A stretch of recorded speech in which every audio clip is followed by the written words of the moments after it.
properties from Bay Avenue to Central Avenue, all 18 of them are bigger than the lots they propose. So this would be out of normal and out of the character of the gateway zone. The gateway zone is supposed to be different than the R1 and all the R2.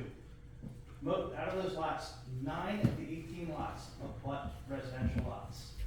They made a presentation that they're big other properties like the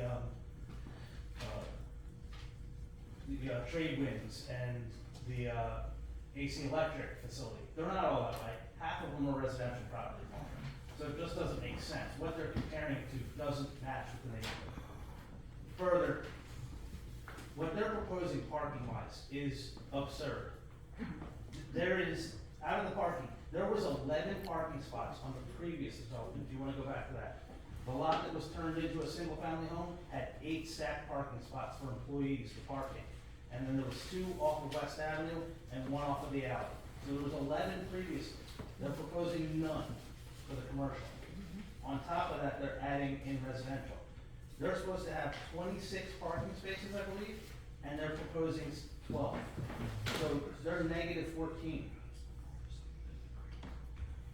In addition to the parking issue and the comparison to the R1 district, you've had a chance, since we've been discussing this matter, to review the City of Ocean City Master Plan reexamination, both from years 2019 and 2012, correct? Yes, I have, and you made a very strong point. It's done in 2012. This board approved saying, recommended having 10,000 square foot and 100-foot frontage. Then again, when you re-reviewed it in 2019, you said, we want 10,000 and 100 foot. This lot is 10,000 and 100 foot, so there's no purpose in going against what your previous recommendations were. There's been no testimony. All the other lots are 100 foot or close to 100 foot.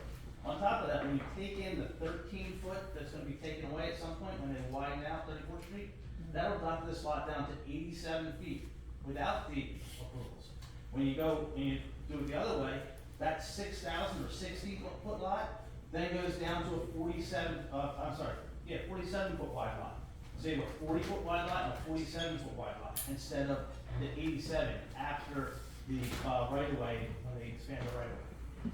And Arthur, as a licensed professional engineer and licensed professional planner, this lot at 10,000 square feet can be developed fairly significantly with almost exactly as Mr. Halliday had indicated, building with commercial and residential, and it could be a productive, beautiful building that we would welcome into town without the variances, correct? Yes, it can. There's nothing to stop this lot from being developed, even as big as the applicant said could be developed if they don't get these variances. Correct. And the application they put forth of what they potentially could build also did not meet the parking requirements. So they probably should build something smaller so it can meet the parking requirements. When you ask for 3 stories and you ask for all those additional bedrooms, that's more parking. They're also playing a little smoke and mirrors game with you. The residential site improvement standards maxes out at 3 bedrooms, 3 spots. Anything over that, it's still 3 spots, 3 parking spots. You know as well as I know that when you have 6 bedrooms, there's gonna be 6 cars. Yeah. Or definitely more than 3. If they built a 2.5 story, which is modest, and they had 3 bedroom units, that makes more sense. And then 3 bedrooms equals 3 cars. So really, they're taking advantage of the residential site improvement standards by 6 bedrooms, still 3 cars.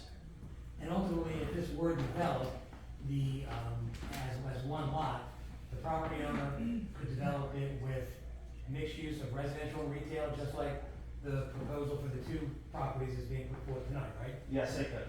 And they could do that with a significant number of bedrooms as well, correct? Yes, they could. And they gave examples of other properties that have been built in the Gateway Zone. The Randazzo property and the Burger Place, both on Asbury Avenue, both in the Gateway Zone, that have the mixed use with residential above. So there's no hardship to this development of the subdivision and the development of the 2 properties on the lot, correct? Correct. And there's no, in your opinion, tell me if I'm wrong, benefit that would be put upon the people of Ocean City, the neighbors, the planning board, the governing body, if this application were granted?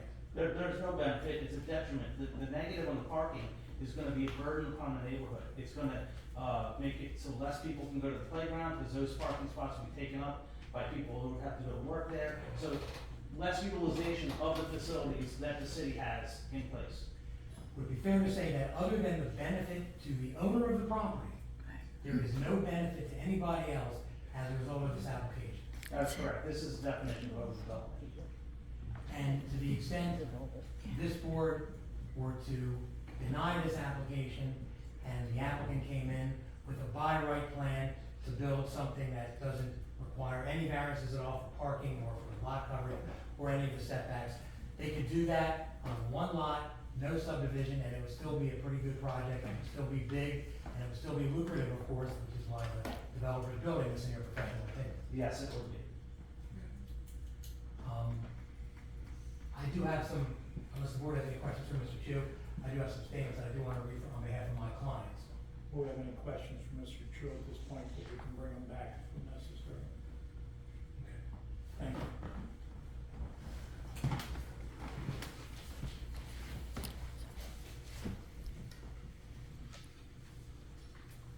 So, Excuse me, Mr. Goldstein, I apologize. One thing I'd like to inquire of the chair. It was my understanding, I could be wrong on this, I saw at the end of Mr. Goldstein's presentation, you had questions from Mr. Teitler's professionals. Are you gonna still utilize that? I'm gonna say no, only because we talked about their testimony saying that the project is in line with the master plan. I don't need to grill them and give them an aha moment. I mean, they testified that this was in line with the master plan is a written document that says something else. I don't need. Thank you, Ms. Goldstein, I have a footnote that goes along that question. Mr. Teitler, if you have any questions, you're gonna have for Mr. Chu. I may have a couple questions for Mr. Chu, but I think the better way of doing this, in my experience, is to probably recall Mr. Shulo and have him. If you want, I was gonna suggest that it's not as a rebuttal, Yes. and if you want to have any questions. I may have a couple for Mr. Chu, but I'm happy to let Mr. Goldstein finish. Very well, All right. thank you, John. Fair enough. So, we've been talking a lot about the legal reasons to deny this application, and there are a few others before I get into the statements of my client. And perhaps, this is something that the board would consider, perhaps not, but I just want to bring it up. The idea that this application is a better alternative to what could be built by right for the C2 standard is really just a significant number of incorrect statements by the applicant. Because the concept of, as a board, being told, if you don't give me the 2 lots, we're gonna build a big ugly building and no one's going to like it. It's really not very fair. Because, again, the developer knew what he was buying when he bought the property. He knew what the zoning was, I'm sure. He's a sophisticated builder, does a great job, and this isn't, as a couple of people said, the neighbors being anti-development. They're anti-overdevelopment. And this is overdevelopment of a big piece of property by cutting it in half, and building 2 significantly big buildings when one building could be in its place. So, parking being what it is, safety being what it is, but most importantly, the law of what you're charged with being what it is, I believe you have no choice but to deny this, because they can't meet the standards under the municipal land use law, and the City of Ocean City zoning code. Having said that, I do want to give the names of my clients up for the record, and I know that that was important for the board. So the individuals whom I'm representing in no specific order, Maggie Schwanda, Devlin Morrison, Michelle Morrison, Bess Koenigsberger, Robert Koenigsberger, Jenna Mechie, Jennifer Boyd, Jeff Boyd, Rita Boyd, Rich Zuvich, Alexandra Zuvich, Barbara Stratton, and one entity called MPA Properties LLC. They're all my clients. With regard to a couple of statements from the clients, they're concerned about safety and parking. just as much as they're concerned about everything else.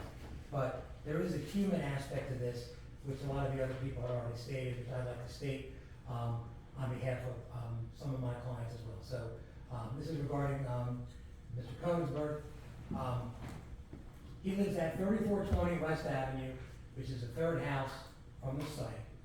Purchased the property in 2010, enjoys the block very much, but is obviously concerned about the overdevelopment and the concerns regarding the numerous variances, the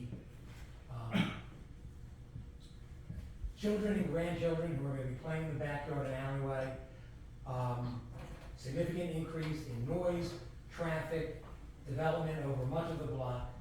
When he purchased the property, the address 3420, I love the neighborhood, the playground across the street, the neighbors, all of the things that bring people to Ocean City.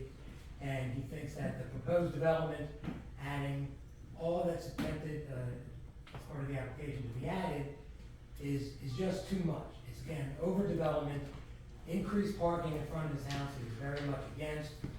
Also, he's a physician, radiologist at Temple University, and is concerned about potential accidents, traffic in and around the area. The 34th Street corridor is only going to get busy over time, and believes the entire plan to be detrimental to the neighbors, because the property is going to be developed by V2 and then sold off as condos. So V2 won't even own the property at some future date, and would like the application to be denied in its entirety. Okay? I do want to move on as well. This is from Michelle Morrison and her husband Devlin. They have a small cottage on West between 34th and 35th. They've had it for 18 years. Strong ties to Ocean City. The brother-in-law is a retired Ocean City lifeguard for 30 years. Both her father and uncle are graduates of Ocean City High School. They love their cottage, they love their home, they love making memories in what they believe to be a quaint neighborhood.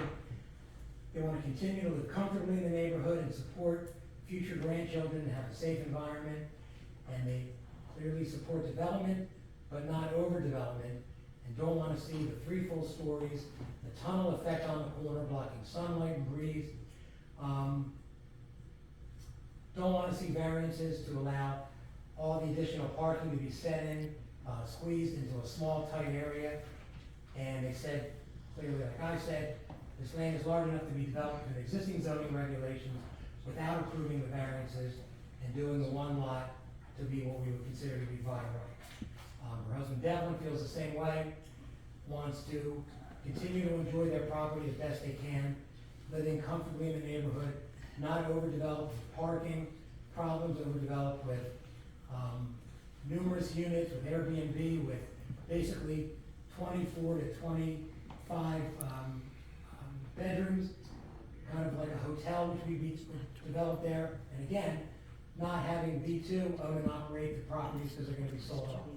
So, based on all of that, I would rest for the objection now, just reserving my right, Mr. Griffith, Mr. Chairman, to examine Mr. Teitler's professionals maybe, but I think for now, we've set up our case well enough that there's nothing that should be a question for this board to grant the application, and we would rest on the objection.